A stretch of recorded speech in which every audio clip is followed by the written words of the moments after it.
start talking about Chapter 5 in the Statics book today. And I want to show you some things that are on your Moodle page that I think you should be aware of, just in case you start working ahead. First of all, we have just completed the midterm exam, which covers sections 1 through 4 of our textbook. The next half of the material will cover chapters 5 through 9, but not in that order. So the first thing we're going to do is do chapter 5, which is where we start talking about the idea of centroids and center of gravity. We'll cover sections 5.1 through 5.4 in the text on this material. But after we do chapter 5, we skip ahead to chapter 9. Chapter 9 talks about the idea of moments of inertia. And the reason that we do chapter 5 followed by chapter 9 is that the mathematical approach to these two things is quite similar. So we'll do chapter 5, then chapter 9, and then we'll go back to chapter 6, chapter 7, and chapter 8. So this takes us all the way till the end of the semester, and it gives us at least one day for a review, which will be on December 9th. And then our final exam, which this year in 2019 will be between December 13th and December 11th. But getting back to our lecture today, and the most important part of the schedule that I want to go over with you is we will spend 4 lecture periods, so lectures 19, which is today, through 22, which will be 4 days from now, or 4 lecture times from now. We'll cover chapter 5. I've started to write the problem sets for chapter 5. This is the problem set that you will do following our lecture today on section 5.1. There will be 3 more problem sets that you'll complete before you submit the homework, which will be sometime next week. Then, as I said, we're going to move straight into chapter 9. So just to keep you on task with that information. All right, so back to chapter 5. What we're going to be talking about then are the ideas of centroids and centers of gravity. What this means is we're starting to get into a discussion of bodies that have shapes and sizes. And a centroid is a geometrical representation of where the center of gravity is if the weight is distributed evenly. In other words, if you have a material that you're building of homogeneous density and thickness, the centroid and the center of gravity will coincide. So what we're doing in this first part of the chapter in section 5.1 is determining the location of a centroid by a method called composite areas.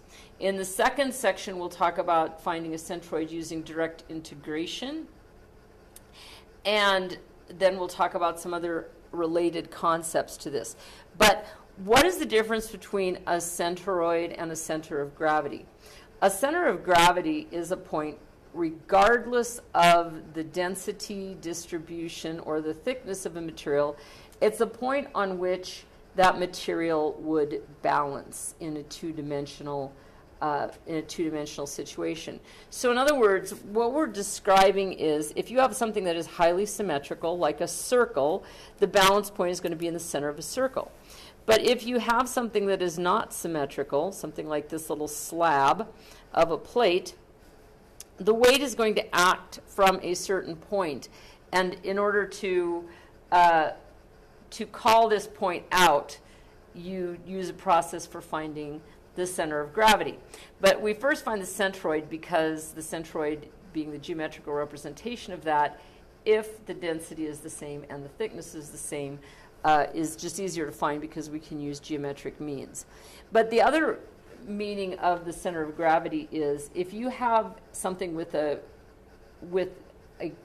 distribution of weight that's different than the center of gravity, or if there's not enough symmetry to determine what the center is, the center of gravity is the point on which all of the forces will appear to be acting, I guess is the best way to put it.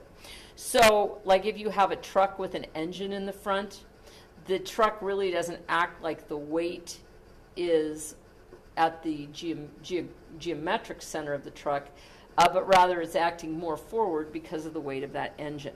So the center of gravity is that point from which the weight of the truck acts, or the weight of whatever body you're talking about acts. So the centroid of an area, if you look at this, and if we think about this in terms of an integration, which we'll do it in a summation form today, but if you think about this sort of an area, the centroid is going to be the point that is the geographical, or the geometric, center of that particular shape. Now, if you have a shape that's very far, that has an extension like this, like the little nose over here, the areas over here are going to contribute more to the centroid than the areas closer in. So if you have something that looks like like if you're lifting weights with free weights, and you have free weights suspended on the bar of on a weightlifting bar, those weights that are farther out will have more of an effect on where the center of gravity is. So for example, if you have a very heavy weight on one side and a lighter weight on the other side, it's the one that's further out, or the heavier one, is going to have more effect. But similarly, like if you have two weights that are the same, that have the same value, but one of them is further out than the other, the one further out is going to have more of an effect on the position of the centroid. So essentially that's what this equation says. X bar, which is the x coordinate of the centroid, times the weight is equal to the integral of x dw. And we go through a little bit of a derivation, and we say then that x bar times the area, or the integral of x dA, is equal to the term q sub y. And we term q sub y as being the first moment, in this case, of area with respect to the y-axis. And so we're looking at the x-coordinate times the area, okay? Because we're talking about it with respect to the y-axis. So x moment arm corresponds to the y-axis. Y moment arm corresponds to the x-axis. So q is subscripted with the variable that reports the direction. All right? So q sub x means, in this case, about the x-axis. Q sub y talks about an x distance because we're talking about the y-axis. And this equation is similar because it's just the centroid of a line, which may or may not correspond to what appears to be the center of the line. All right. So the first moments of areas and lines, let's concentrate on areas first of all. If you have a symmetry, if you have a line of symmetry, in other words, if you can fold a shape on an axis and the edges match up perfectly, the centroid will occur on that line. If you have two axes of symmetry, then, like with a circle, you can tell exactly where that point is going to be. So condition A here has two lines of symmetry, and we can identify the centroid directly from the intersection of those two lines. This trapezoidal shape only has one centroid. We still don't know where it is up and down, but we know that back and forth it's going to be in the center because I can fold on that axis and find that centroid. Similarly, if this value and this value are the same, this has a sort of a reflexive symmetry about a line, and we can also find something about the location of the axis of symmetry, or the axis on which the centroid will occur, from that drawing as well. All right, now this is in your textbook, and you will be using this when you do your homework because it tells you the location of x bar, in other words, the x coordinate of the centroid, and y bar, the y coordinate of the centroid, and the area of these shapes. Now, if you have a shape that is not spelled out here, then you're going to have to use some other things such as an integration. But we're not going to do that today. We're not going to do that on the next lecture. So today, since we're just using generalized composite shapes and symmetry, you can use the idea of symmetry if it exists, and if it doesn't exist, then you can look at this graph or this chart in your textbook, the centroids of common shapes. Now, some of these overlap. Like if you look at this, let's see, these are parabolic. Here's a circle. So this is split. It says this is a quarter circle. This is a semicircle. You can tell by looking at a semicircle because there's an axis of symmetry in the y direction right down the middle. You can fold it over on that line. So you know that in this direction, the centroid is going to be on this line. Similarly, on the quarter circle, if you fold it on a line that goes through right here, the centroid is going to be right in the middle. Now, in the other direction, that is not necessarily the case. But if you look here, let's look at the semicircle. X bar is at 0, meaning that the line right here in the middle. But Y bar is not symmetrical, so you have to have a way to compute that. And Y bar is at 4r over 3 pi from here. So this distance from here to here is 4r over 3 pi. Now the area is also given, which you probably could have figured out on your own for a semicircle. The area of a circle is pi r squared, so semicircle, half a circle, has an area of pi r squared over 2. But in each of these cases, for the parabolic spandrel, a general spandrel, a circular sector, a parabolic or semi-parabolic area, elliptical and quarter elliptical areas, plus the circles and triangle, you can find your values for X bar and Y bar on this chart. All right, and these are just some lines and the position of the centroid of these lines of different orientation. We have a quarter circle arc, a semicircle arc, and then the arc of a circle. All right, so what do we do with all this information? Well, let me small this up a little bit so we can see it. If we have a composite plate, sometime if you have something that looks like this, you may not recognize this shape right away, but you can divide it into 3 different shapes. You can divide this up, for example, a triangle on the top, a rectangle below, and a triangle off to the left. And then we know that one of the meanings of an integral is a summation of discrete areas. So we can sum those 3 things together and use that in place of a full-on integral. So sample problem 5.1 is a problem much like this. There are some interesting things that are going on in this shape. It sort of reminds me of a grandfather clock with a little dilly walker hanging down here. But basically, what we have is, if we think about this, we can define this as the sum of 3 different shapes. We have a triangle here. We have a rectangle here with a semicircle cut out. And then we have a semicircle with a semicircle cut out in the top. So when we do a composite shape, we list it as these shapes.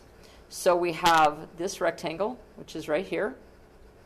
We have a triangle, which is right here. We have a semicircle on the top. And then I had said 2 semicircles, but it makes more sense to subtract off. You notice there's a negative sign here, a full circle.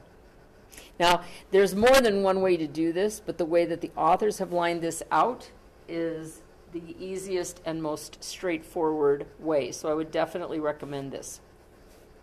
The process for solving these problems, what we are looking for, if you go back here, it says compute the coordinates of the area centroid by dividing the first moment of the total area. All right, so if we can find that value, q sub a and q sub y, or q sub x and q sub y, pardon me, and then divide by area, we will find the x and the y coordinates of the first moment.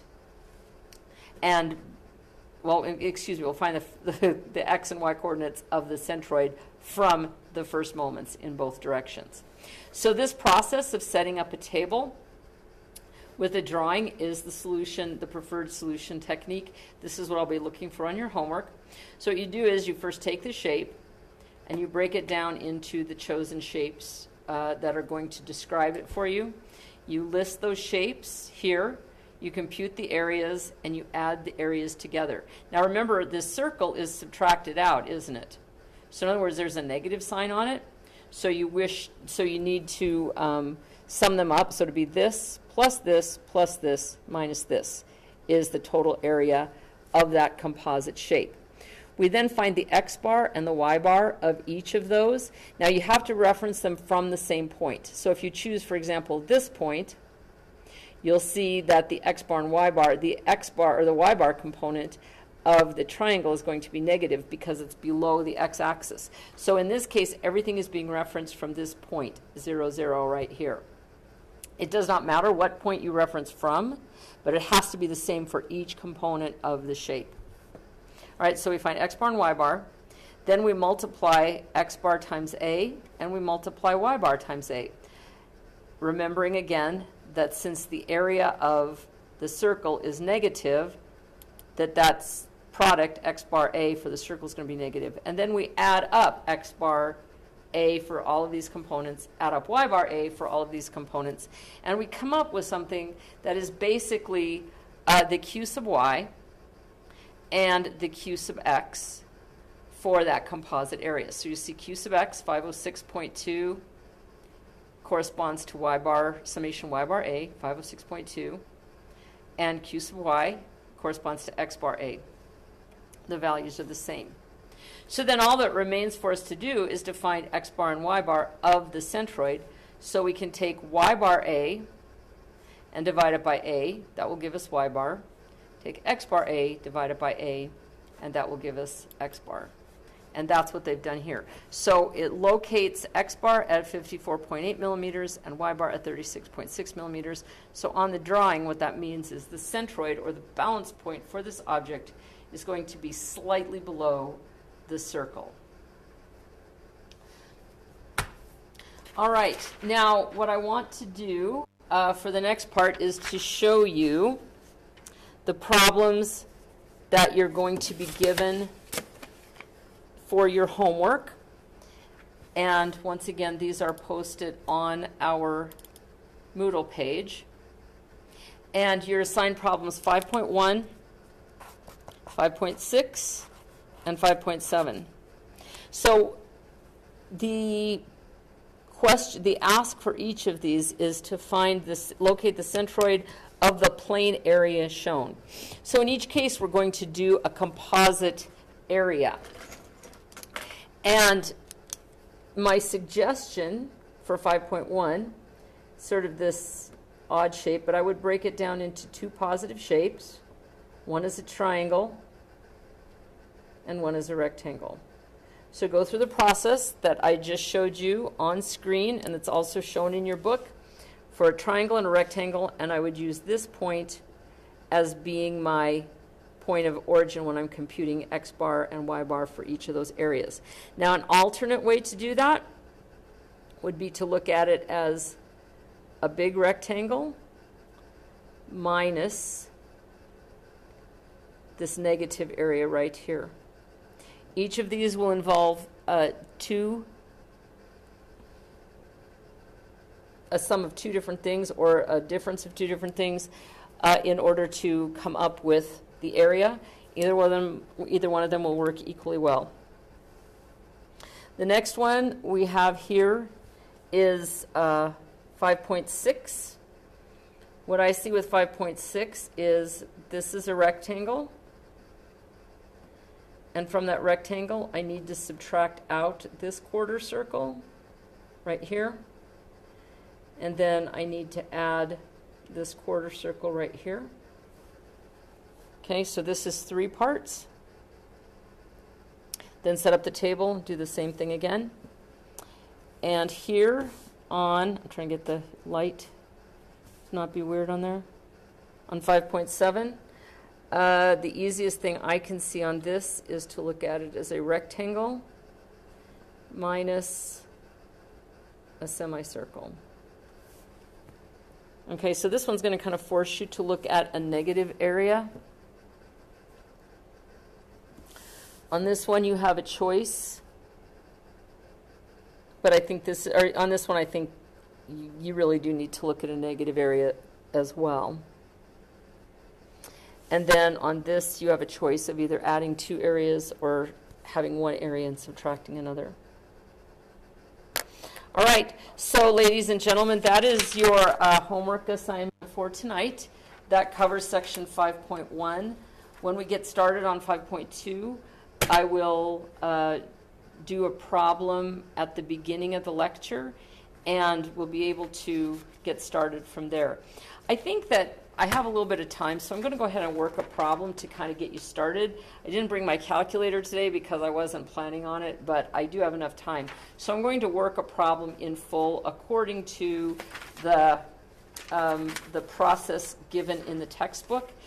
And so I may be a little bit slow because I have to compute using my brain instead of a calculator, but I will still be able to do it. So let's come back over here to the document cam, and let's take a look at problem 5.5. So I'm going to work problem 5.5,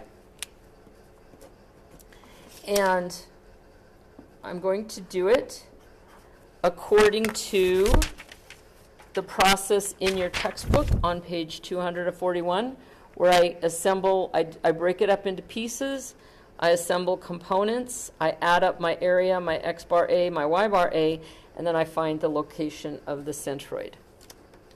All right, so 5.5 looks like this. Here's my 0 point right here in the center. That's where I'm going to reference everything from. I have sort of a triangle on top of a rectangle, or I could think of it as a rectangle minus a triangle.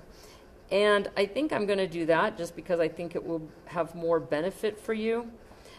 So what I have then is the entire height of this rectangle is 7 inches.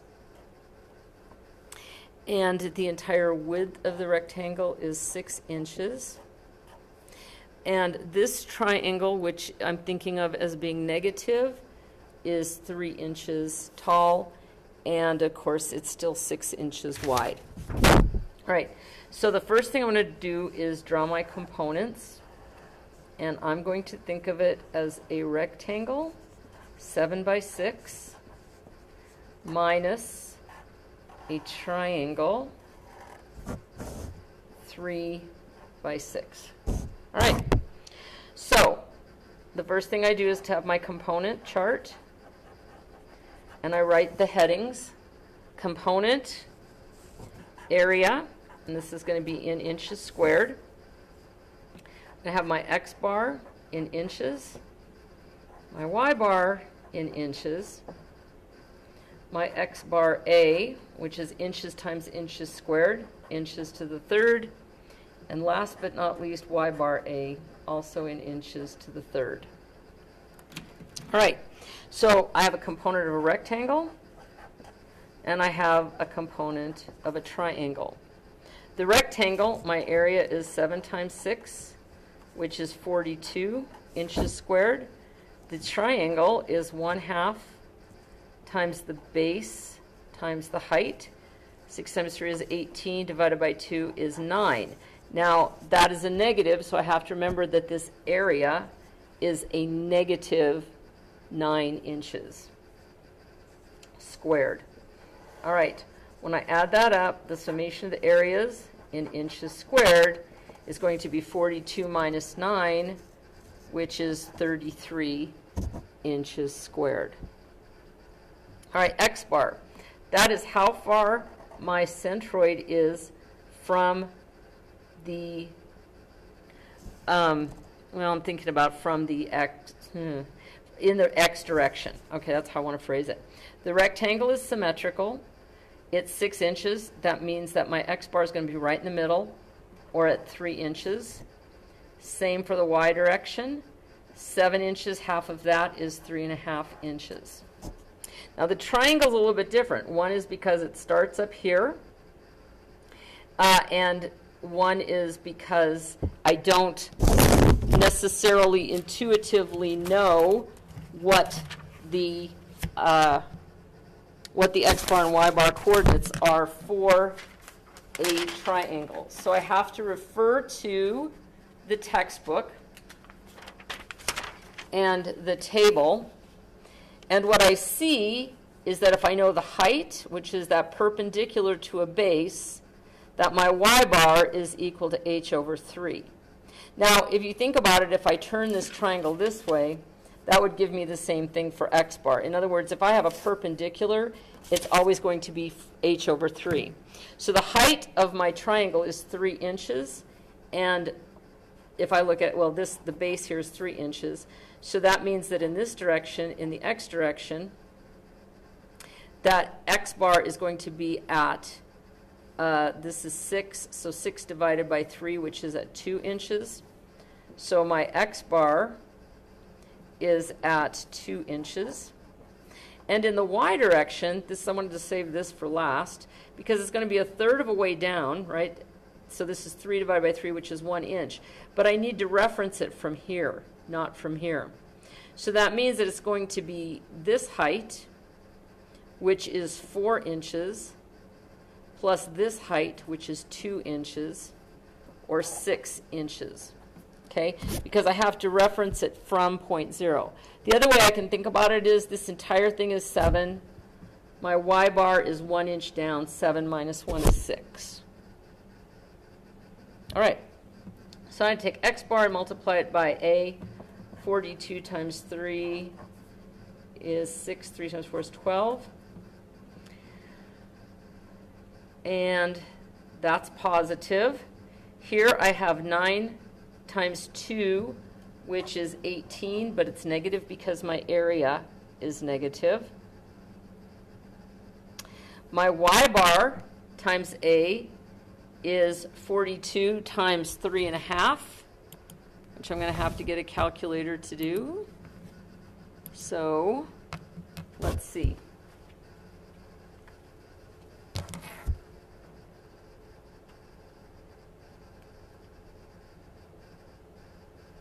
(42 times 3.5 is 42 times 3.5 is 147.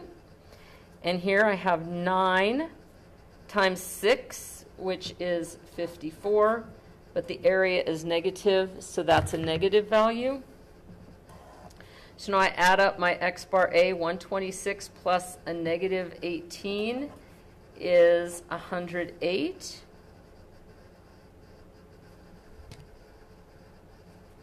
Yeah, and 126 minus 18, 108, yes. And then my y bar a is 147 minus 54, which is 93. All right, so this is the summation of x bar a, which is very similar to q sub y. And this is the summation of y bar a, which is very similar to q sub x. All right, so now to find x bar, I take x bar a and I divide it by the summation of area. So it's at 108 divided by 33.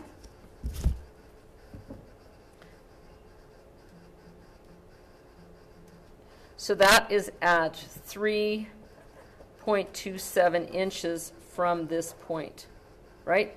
So it's somewhere in this, this is my x bar. 3.27, so it's just a little over halfway there. And then let's see with my q sub, with my y bar then is going to be the summation of y bar a over the summation of a, which is 93 over 33. And so that value is 2.82 inches. Okay, so that means that my y bar is somewhere down here at 2.82 inches. So my centroid is about right there, which means that's where I would put a pin if I were going to turn this and keep it balanced. That is the geometric center. And you can see what's really happening is this little wing is contributing more than the stuff that's closer.